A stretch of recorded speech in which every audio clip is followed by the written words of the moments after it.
Bueno, pues como decía, el objeto de la comparecencia es comunicar de forma, digamos, oficial que tras cerrar ayer un último fleco que teníamos en las negociaciones, apoyaremos la aprobación de los presupuestos generales del Estado. No porque satisfagan al completo nuestras reivindicaciones, pero sí que consideramos que es un documento que obviamente debe aprobarse. Son los primeros presupuestos que de una manera incipiente empiezan a contemplar, tal como venimos reclamando, partidas específicas para la lucha contra la despoblación y por los equilibrios territoriales, y creemos que merecen ese margen de confianza. El primer documento que llegó, pues adolecía de muchas de las cuestiones por las que nosotros estábamos peleando. Ya empezamos las negociaciones allá por el mes de septiembre y trasladamos que una condición, diríamos, imprescindible para nosotros era que este presupuesto empezase a dar cabida a unas ayudas que la Comisión Europea había autorizado para las regiones escasamente pobladas, en concreto para aquellas que tenían menos de 12,5 habitantes kilómetro cuadrado,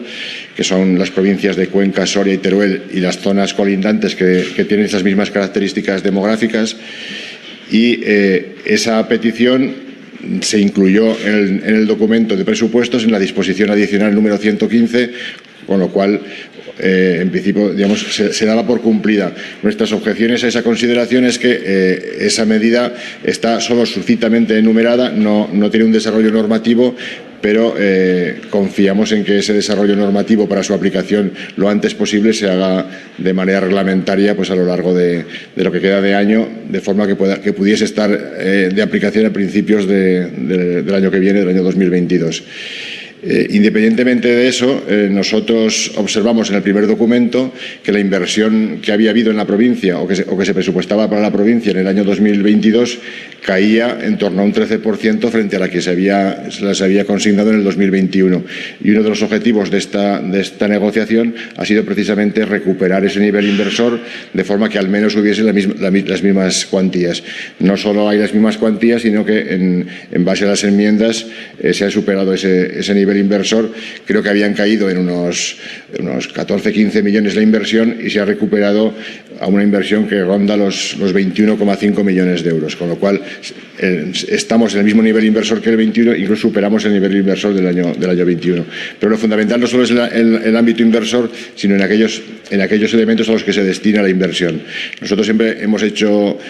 hincapié en que era muy importante empezar a subsanar los déficits históricos que tiene la provincia en infraestructuras, porque los estudios históricos que se vienen sucediendo ponen en evidencia que el problema de la provincia de Teruel, al igual que otras provincias con sus mismas características, vienen de un aislamiento de las grandes infraestructuras. Es decir, nunca se han terminado de construir las infraestructuras programadas para la provincia, y ahí es donde nosotros pedíamos al Estado y al Gobierno que hiciese un esfuerzo importante y adicional.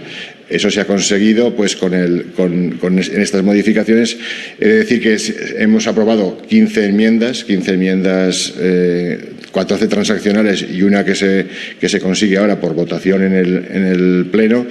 y que van destinadas, las cuantías principales van destinadas precisamente a esos aspectos, ¿no? Hay 13 millones que se destinan a incrementar las partidas que iban o que tenían como objetivo la mejora de la línea ferroviaria Sagunto-Teruel-Zaragoza, que es, como sabéis, es un eje sobre el que está proyectado un corredor de alta capacidad, que es el corredor Cantábrico-Mediterráneo, que paralelamente también se designan partidas para ir avanzando en los proyectos de ese otro corredor de alta capacidad. O sea, hemos de diferenciar la inversión en la línea actual,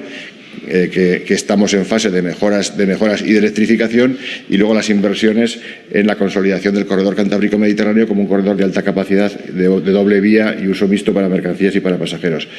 También se han conseguido en estas enmiendas recuperar un antiguo proyecto que ya estuvo en el plan específico de Teruel, como es el Museo Nacional de Etnografía, que era el plan específico de Teruel. Se formuló, se redactó en los gobiernos de José Luis Rodríguez Zapatero, pero luego se había dejado caducar, o sea, se había abandonado. Recuperamos ese proyecto porque sigue estando disponible el edificio sobre el que se planteaba, siguen estando disponibles los proyectos ya redactados, y creemos que es una acción de suficiente peso e importancia para reactivar el foco de Teruel como una ciudad con destino de turismo cultural, ¿no? porque paralelamente a ese también se destinan fondos a la consolidación y el desarrollo de un proyecto que se llama Memorial por la Paz, Museo de la Guerra Civil en Teruel, que también tendrá fondos para su desarrollo, en este caso del Ministerio de Presidencia. Y junto a esas grandes, digamos, partidas, quizá lo más importante también son conseguir, por ejemplo, como hemos hecho en la última negociación, que determinadas infraestructuras que afectan a nuestra provincia, pero que también afectan a otros territorios, sean demandadas de manera conjunta por el resto de los territorios. Así, por ejemplo, la prolongación de la A40. La A40, como sabéis, el último tramo previsto está entre Cuenca y Teruel, pero en Teruel finalizaba. Entonces, hemos conseguido partidas para su prolongación desde Teruel hacia Alcañiz y de Alcañiz a Reus. Y, en concreto, el estudio informativo para convertir en autovía el tramo Reus-Alcañiz, pues es una propuesta suscrita por los partidos catalanes y por nosotros, que finalmente sigue adelante y se ejecutará. Para nosotros es un eje vertebrador trascendental para la provincia, pero también es un eje vertebrador trascendental para todo el sector este de la península, que carece de una articulación norte-sur que no sean las que pasan por el mar Mediterráneo o las que pasan por Madrid. Digamos, hay una amplísima zona de 350 kilómetros, que es la distancia que hay entre Madrid y Valencia, que no tiene ninguna conexión en vertical norte-sur. Ese eje empezaría a consolidarlo, y creemos que es evidente para cualquier planificador que ahí falta un elemento de vertebración territorial, y precisamente ahí se encuentran muchas de las provincias que tienen acusados problemas de despoblación, como puede ser Cuenca, como puede ser el propio Teruel, que estamos haciendo muchas funciones al programar esa infraestructura. Luego hay otras pequeñas partidas también de carácter social y científico, porque creemos que la ciencia tiene un reto importante con este tema, y, por ejemplo, se consignan partidas para el CEFCA, que es el Centro de Estudios de la Física del Cosmos de Aragón, que supuestamente, junto con el aeropuerto, pueden ser la base que pueda destinarse a ubicar en Teruel una agencia española espacial, que está en proyecto. También hay partidas para el desarrollo de una unidad en paleontología de dinosaurios, aprovechando lo que ya existe en torno a Dinópolis. Partidas para la Fundación Agustín Alegre, que es una fundación de carácter cultural y social, que mezcla el patrimonio de este gran pintor conocido con una función social de atención a personas con discapacidad, y otra serie de cuestiones de menor importe a efectos globales, pero bueno, que en el fondo traducen la preocupación social, científica y de vertebración de estructuras en el territorio. Si queréis hacer alguna pregunta así específica sobre el tema del presupuesto o sobre cualquier otro tema. ¿Nos vais a pasar las enmiendas? Sí, les pasaremos todas las enmiendas. Hay unas cuestiones, la única que no se puede pasar todavía, por ejemplo, la enmienda que he comentado, que era fruto de una negociación de última hora, esa se acaba de votar hoy. El plazo de votación ha terminado a las 11. Por los acuerdos suscritos sabemos que se va a votar con amplísima mayoría, o sea, no solo mayoría del equipo de gobierno, sino también gran parte de lo que consideramos la oposición, y eso tendremos certeza cuando sean públicas las votaciones, ¿no? Y nada, sí que me gustaría, por ejemplo, hacer una reflexión en cuanto. Sabéis que Teruel existe, es un movimiento de Teruel, pero es parte, digamos, de lo que se llama la España vaciada, y está integrado en la coordinadora de la España vaciada. Y los últimos días pues estamos viendo una especie de carrera alocada por ver quién contradice más las razones que tiene la España vaciada para presentarse, desde que lo anunció que se presentaría después de la asamblea que celebró, una tercera asamblea que celebró en Priego, en Cuenca, donde dijo que iba a crear un instrumento de participación política para concurrir a las próximas elecciones. A nosotros nos sorprende que después de 45 años con el sistema electoral que tenemos, ahora, cuando parecemos los pobres, los desheredados, los olvidados, ahora es cuando se cuestione si ese sistema electoral es bueno o malo. O sea, los ciudadanos en un sistema democrático tenemos derecho a la representación, y creemos que cuanto más próxima y mayor reflejo de los territorios, de las demandas de los territorios, pues será mejor, ¿no? La España vaciada en modo alguno se puede calificar como una propuesta localista, ni cantonalista, es todo lo contrario de eso. Precisamente nos hemos unido 160 plataformas de 25 o de 26 provincias, no sé exactamente si hay una más ya o no,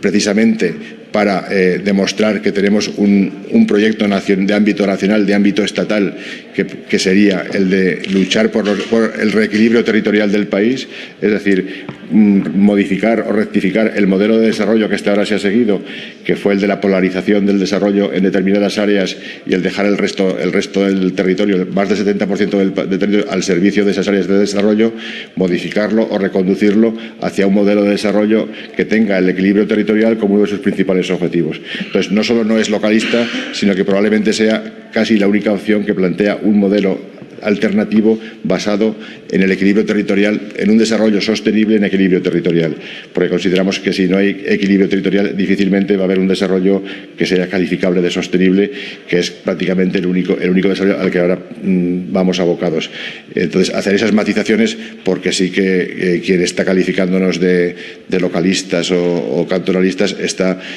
demostrando que en el fondo no conoce realmente la razón de nuestro movimiento. Basta con analizar, por ejemplo, la labor que hemos hecho nosotros aquí en el Congreso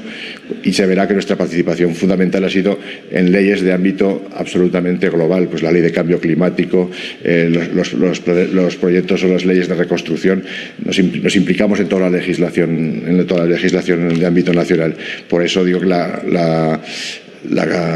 definición nuestra no puede ser nunca ese planteamiento. O sea, en el fondo somos una alternativa al modelo de desarrollo que se ha seguido hasta ahora en el país, probablemente quizá los únicos que defienden esa alternativa.